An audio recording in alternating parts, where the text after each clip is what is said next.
உலகநாயகன் Kamal Haasan STR என்று அழைக்கப்படக்கூடிய Silambarasan TR இவங்க ரெண்டு பேரும் சேர்ந்து நடிக்கக்கூடிய டக்லைஃப் படத்தோட முக்கியமான அப்டேட் தான் இப்போ நமக்கு கிடைச்சிருக்கு. ஷூட்டிங் எப்போ முடிய போகுது, போஸ்ட் ப்ரொடக்ஷன் ஒர்க்லாம் எப்போ ஸ்டார்ட் ஆக போகுது அப்படின்றதெல்லாம் தெரிய வந்திருக்கு. ஓகே, என்ன நடந்திருக்கு அப்படின்றத பத்தி டீட்டெயில்டா பார்க்கலாம்.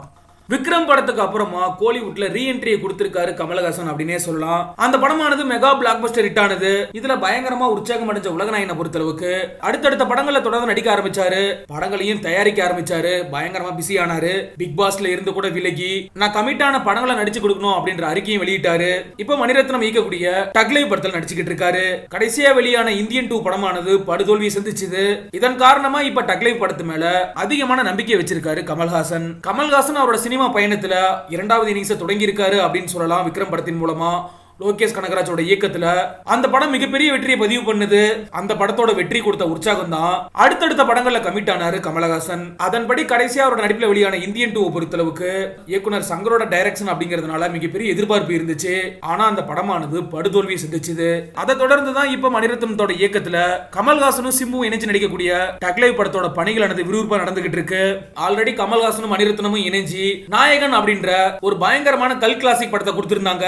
அந்த படமானது தமிழ் சினிமாவுல இதுவரைக்குமே ஒரு அடையாளமா இருந்துகிட்டு இருக்கு. இதனால திரும்பவும் இவங்க ரெண்டு பேரும் இணைஞ்சிருக்கிறதுனால டக்லைஃப் படத்தின் மீதான எதிர்பார்ப்பு அதிகமாகி இருக்கு. இந்த படத்தை ராஜ்கமல் நிறுவனம், மெட்ராஸ் டாக்கீஸ், ரெட் ஜெயண்ட் இவங்க எல்லாருமே இணைஞ்சு தயாரிக்கிறாங்க.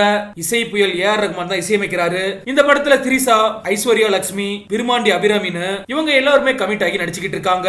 ஆல்ரெடி மன்மதன் அம்பு, தூங்காவனம்னு இந்த ரெண்டு படங்கள்லயுமே கமலஹாசனுக்கு ஜோடியா நடிச்சிருக்காங்க திரிசா. இதனை அடுத்து தான் இப்ப மூன்றாவது முறையா கமலோட இணைஞ்சிருக்காங்க. இந்த படத்தோட ஷூட்டிங் ஆனது தொடங்கி சொர்பியா மற்றும் டெல்லி பகுதிகளில் விறுவிறுப்பா நடந்துகிட்டு இருந்தது. இதற்கிடையே தான் இந்த படத்துல கமிட் ஆகி இருந்த துல்கர் சல்மான் மற்றும் ஜெயம் ரவி படத்துல இருந்து வெளியேறிட்டாங்க. அதே சமயம் சிலம்பரசன் டிஆர் இந்த படத்துல இணைஞ்சாரு. அவர் தொடர்பான காட்சிகள் எல்லாமே இணையத்துல வெளியாகி மிகப்பெரிய வரவேற்பு கிடைச்சது. தனக்கான டப்பிங் போர்ஷனையும் முடிச்சு கொடுத்திருக்காரு எஸ்டிஆர். இந்த படத்துக்காக முக்கிய காட்சிகளை சிங்கிள் டேக்லயே முடிச்சு கொடுத்தாரு அப்படின்னு சொல்லப்படுது. நிச்சயமா இந்த படத்தின் தூண்கள்ல ஒருவரா சிம்பு இருப்பாரு அப்படின்னு சொல்லி ரசிகர்கள் மிகப்பெரிய நம்பிக்கை வச்சிருக்காங்க. இந்த நிலையில தான் டக்லைஃப் படத்தை பத்தின புதிய அப்டேட் கிடைச்சிருக்கு. அதன்படி எடுத்துக்கிட்டோம் அப்படின்னா இன்னுமே ஷூட்டிங் ஆனது கொஞ்சம் மட்டும் தான் நிறைவடையாம இருக்கு. அந்த போர்ஷனையுமே செப்டம்பர் 20ஆம் தேதிக்குள்ள முடிச்சிட்டு போஸ்ட் ப்ரொடக்ஷன் பணிகளை தொடங்கணும் அப்படின்னு சொல்லி மணிரத்னம் பிளான் பண்ணியிருக்காரு அப்படின்னு சொல்லப்படுது. இதுவரைக்கும் எடுக்கப்பட்ட படத்தோட காட்சிகளை பார்த்துட்டு கமலஹாசனுக்கு திருப்தி ஏற்பட்டதாகவும் மணிரத்னத்தையும் நடிகர் சிம்புவையும் வெகுவா பாராட்டினாரு அப்படின்னு சொல்லியும் ஆல்ரெடி ஒரு தகவல் வந்திருந்தது அப்படிங்கிறது குறிப்பிடத்தக்க விஷயம். சரி, ஓகே, நீங்களும் மக்களோட கமெண்ட் செக்ஷன்ல பதிவு பண்ணுங்க. உலகநாயகன் கமலஹாசன், சிலம்பரசன் டிஆர் என்று அழைக்கப்படக்கூடிய எஸ்டிஆர் இவங்க ரெண்டு பேருமே சேர்ந்து நடிக்கக்கூடிய டக்லைஃப் படத்தின் மீதான எதிர்பார்ப்பு உங்களுக்கு எப்படி இருக்கு அப்படின்ற உங்களோட கருத்துக்களை